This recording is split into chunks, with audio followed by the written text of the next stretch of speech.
Hi, welcome once again to M5's English language learning program, Let's Speak English. I'm Gav Duncan and I'm here on your TV to help you learn English. Now, are you sitting comfortably? Yes? Good. And are you ready for today's lesson? Yes? Good. Okay, well, let's learn English together. And hello again, people. Hello, hello, hello, hello, hello. Well, here we all are again. You on that side of the TV screen and me on this side of the TV screen. Now, are the animals all ready? I reckon they must be. Ivan, Yuri and the rest of the team have done their job and now the animals are well drilled in what they have to do. So, are you all ready? Now, who remembers what we saw yesterday? Yes, that's right. Yesterday we saw the Benchfields at the supermarket, didn't we? The Benchfield family, well, apart from Mary, finally made it to the supermarket. Alfredo parked the car and then Alfredo and the kids went into the supermarket.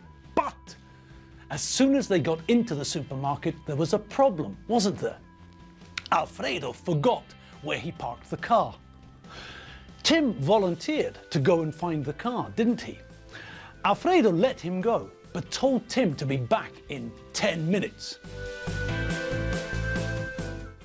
Then there was another problem, wasn't there? Alfredo and the girls decided that they needed a supermarket trolley, not a basket. But Alfredo only had a 50p piece, a 50p coin. He gave the coin to John and told John to go and get a trolley. Unfortunately, John came back without a trolley. In this supermarket, you need a £1 coin to get a trolley. Alfredo didn't have any change, and the girls didn't have any money at all. So, Alfredo gave John a fiver, a £5 note, and told John to go to the newsagents and get some change so that he could get £1 for the trolley. A few minutes later, John returned with a trolley and also with some chocolate, a soft drink and a magazine. John told his father that the newsagents wouldn't give him change unless he bought something. So, John bought some chocolate, a soft drink and a magazine for his dad. John didn't check the title of the magazine when he bought it. The magazine was called Fishing Monthly. It's a magazine for fishermen, for people who like fishing. Alfredo hates fishing. Alfredo thinks that fishing is a stupid sport. Alfredo was upset with John for wasting money on these things.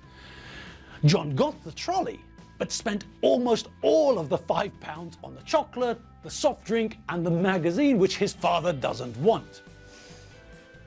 Anyway, finally, the Benchfields have got their trolley and now they could start their shopping. But there was another problem, wasn't there? Yes, Tim still hasn't come back. Alfredo told Tim to be back in 10 minutes, but Tim is still outside in the car park, somewhere. Alfredo told Lizzie to go and fetch Tim. Alfredo told Lizzie to find Tim, bring him into the supermarket and meet the rest of the family in the supermarket. And now, let's see how they're getting on. Tim, what are you doing?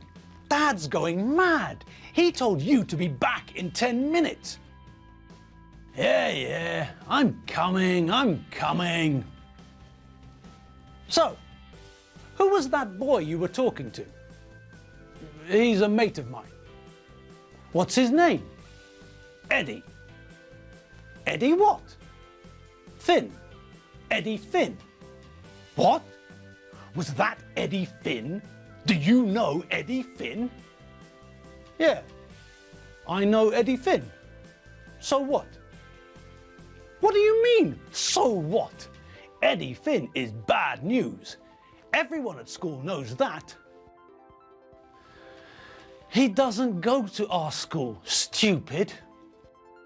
Oh, God, you're so thick, Tim.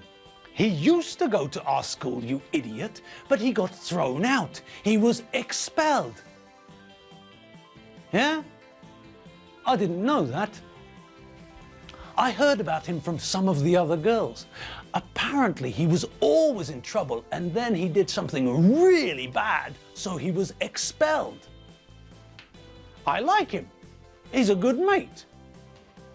Mum and Dad won't like it.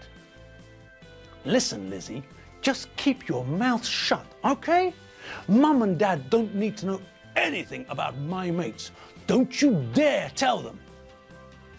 All right, calm down. Dad's angry enough with you as it is. You don't need to make it any worse. Just keep your mouth shut, okay? Or what?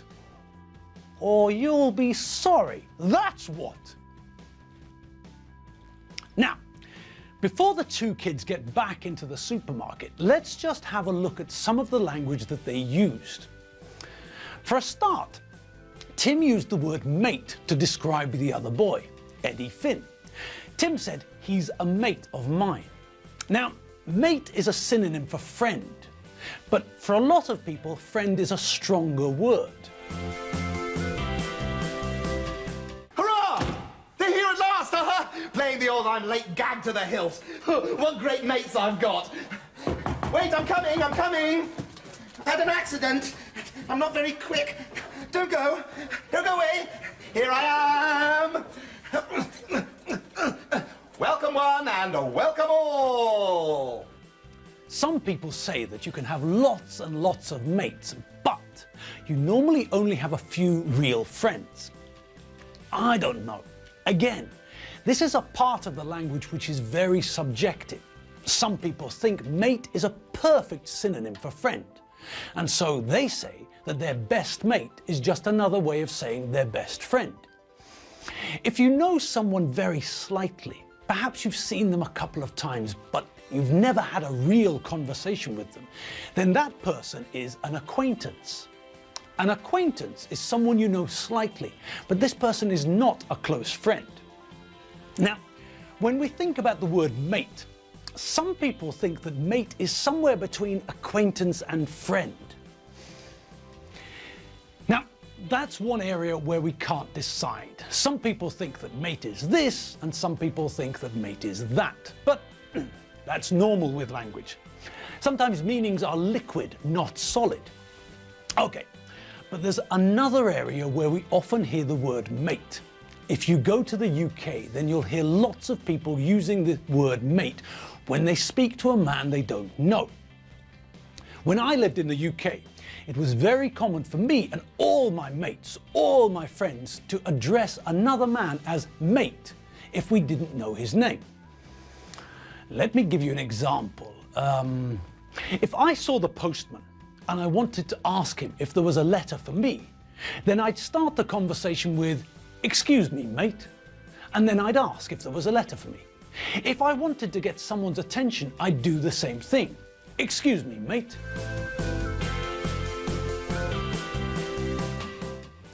Now, this is a generational thing. Not every generation does it.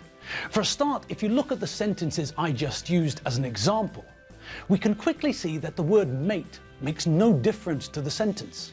We can say exactly the same sentence without the word mate, and the meaning of the sentence doesn't change at all. So the word is pointless here. It doesn't add anything to the sentence.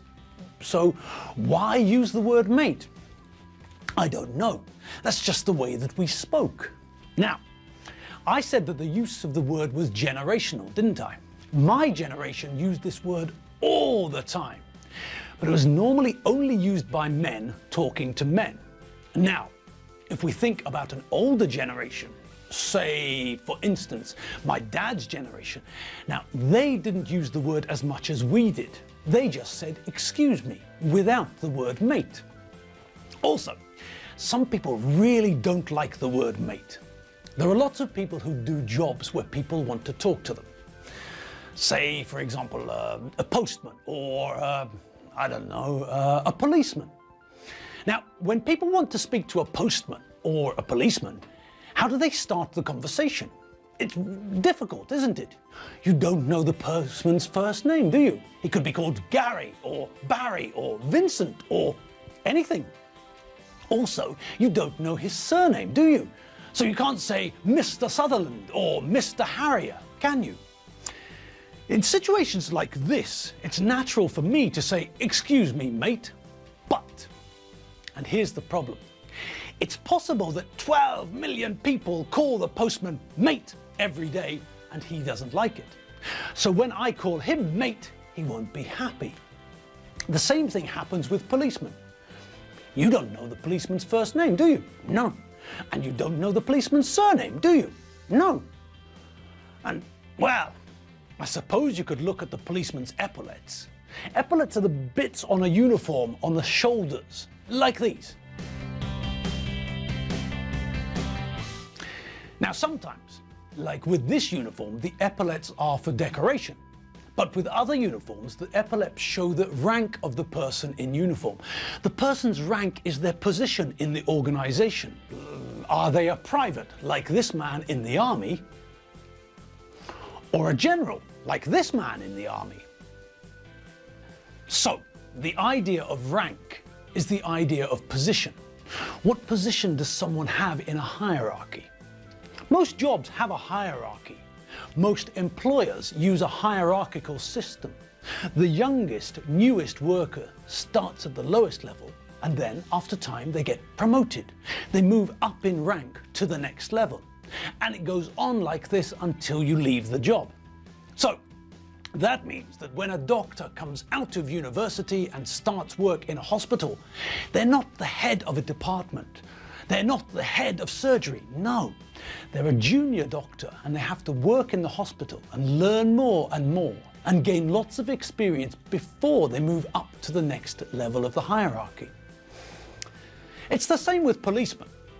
When my dad started work as a policeman, he, like everyone else who joins the police, started as a police constable, the lowest rank. Then, after a few years and when he passed an exam, he was promoted to the next rank, the next level. He became a sergeant. After that, after a few more years and another exam, he was promoted to the next rank, the next level. He became an inspector, and then a chief inspector, and then a superintendent, and he finished his career as a chief superintendent. So he moved up through the hierarchy of the police. If you think about it, most of our lives are based on the idea of a hierarchy. When you go to school, or when you go to university, or when you start a job, you are at the lowest level.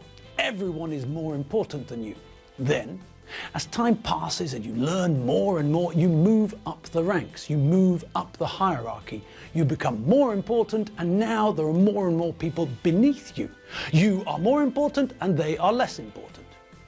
The Pope didn't start out as Pope, did he? No. He started out as an altar boy or something like that, and then many years later, and when he passed his exams on Jesus and Mary, then he rose high enough in the hierarchy to be considered for the job of Pope. Oh, and Mary's donkey, Stephen. We're out of time. Yes, that's right. The lesson has reached its end and we'll have to leave you. Oh well, never mind. We'll carry on from where we left off tomorrow. Okay? Right then. 3 things. Number 1, remember the website www.m5tv.hu. Number 2, have fun. And number 3, see you later. Bye.